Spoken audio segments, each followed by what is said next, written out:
ទូរឿងប៉ូលីសផាកជនជាតិចិន2លានគ្មានវិក័យប័ត្រស្រាប់តែលោកផៃវណ្ណៈប្រលះទៅអ្នកបង្ហោះបែបនេះថា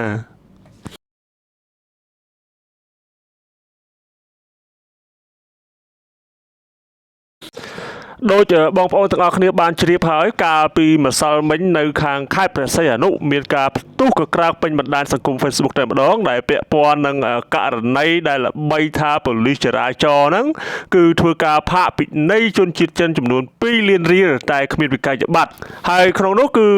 មានស្ត្រីម្នាក់ហ្នឹងដែលឈ្មោះថាស្រីពៅគណនី Facebook របស់គាត់ណាបាទគាត់បាន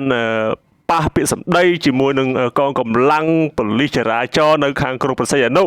ដែលនៅជិតផ្លូវត្រីដូហ្វីនក្នុងនោះគាត់បានលើកឡើងថាជនជាតិចិនដែលបើកបរលើសជាតិអាល់កុល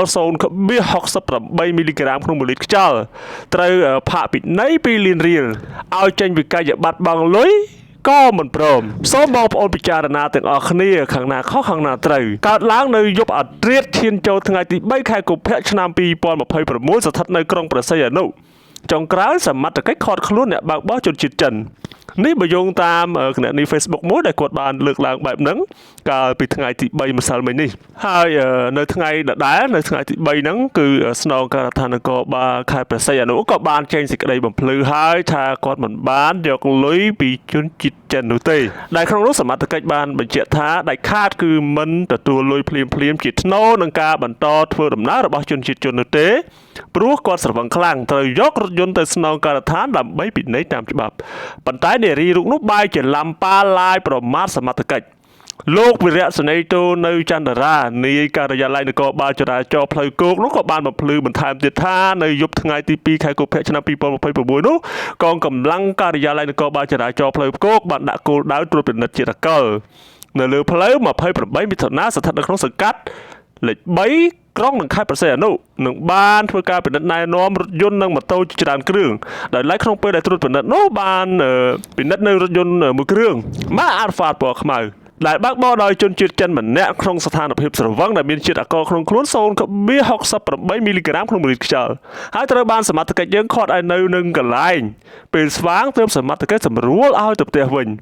ប៉ុន្តែនៅក្នុងវីដេអូនោះស្រាប់តែមានស្ត្រី2នាក់ថតវីដេអូឡូឡានៅកន្លែងសមត្ថកិច្ចធ្វើការ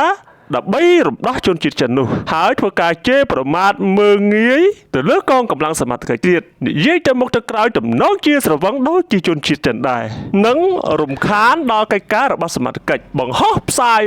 អើពេញបណ្ដាញសង្គមព្រមទាំងបានជំរុញឲ្យលុយទៅសមត្ថកិច្ចយើងប្រហែលក៏បានដែរឲ្យតែជនជាតិចិននោះបន្តដំណើរនឹងយករថយន្តទៅតែសមត្ថកិច្ចមិនយកលុយជាដាច់ខាតចំពោះការពិន័យ2លានគឺតម្រូវឲ្យបង់នៅស្នងការដ្ឋានមិនអាចបង់នៅនឹងកន្លែងទេព្រោះបើបង់នៅទីនេះគាត់នឹងបន្តទៅមុខទៀតនេះបើតាមការបំភ្លឺរបស់ខាងស្នងការដ្ឋាននគរបាលខេត្តព្រះសីហនុអញ្ចឹងគាត់បញ្ជាក់ហើយថាមិនបានយកលុយនៅនឹងកន្លែងទេបាទណាបាទអញ្ចឹងពាក់ព័ន្ធនឹងបញ្ហាខាងលើហ្នឹងគឺមហាជនមួយចំនួនហ្នឹងគឺគាត់មិនបានដឹងសាច់រឿងហ្នឹងក៏គាត់ផ្ទុះការរិះគន់ទៅលើសមត្ថកិច្ចខាងខេត្តព្រះសីហនុហើយសមត្ថកិច្ចក៏បានបំភ្លឺជាបន្តផងដែរហើយយ៉ាងណាមិញនៅថ្ងៃនេះបាទថ្ងៃនេះគឺថ្ងៃទី4ខែកុម្ភៈហ្នឹងលោកផៃវណ្ណៈស្រាប់តែប្រលះខ្លាំងទៅអ្នកបង្ហោះសារដែលតាក់ទងថាផាកពិន័យ2លានគ្មានវិក័យប័ត្រនោះដោយសំណេរទាំងស្រុងបែបនេះថាស្រីយួនមានគណនី Facebook ឈ្មោះស្រីពៅបង្ហោះសង្សារជនជាតិចិនដែលបើកបរល្មើសច្បាប់ចរាចរណ៍នៅខេត្តព្រះសីហនុស្រីយួននេះនិយាយភាសាខ្មែរមិនទាំងច្បាស់ផងខំស្រាយជេរសមត្ថកិច្ចទាំងភាសាបៃឡំសមត្ថកិច្ចឆែករកលិខិតឆ្លងដែនស្រីយួននេះផងហើយជាចុងក្រោយលោកផៃវណ្ណៈបានបញ្ជាក់ថាបានប្រុសចិនមានលុយតិចតួចមើងងាយសមត្ថកិច្ចខ្មែរស្រីយួនថោកទាបបាទនេះគឺជាអ្វីដែលលោកផៃវណ្ណៈបានលើកនៅលើគណនី Facebook របស់លោកគឺនៅថ្ងៃនេះតែម្ដងថ្ងៃទី4កុម្ភៈណា2026ចឹងចាក់ទៅនឹងករណីនេះយ៉ាងណាយ៉ាងណីមហាជនដែល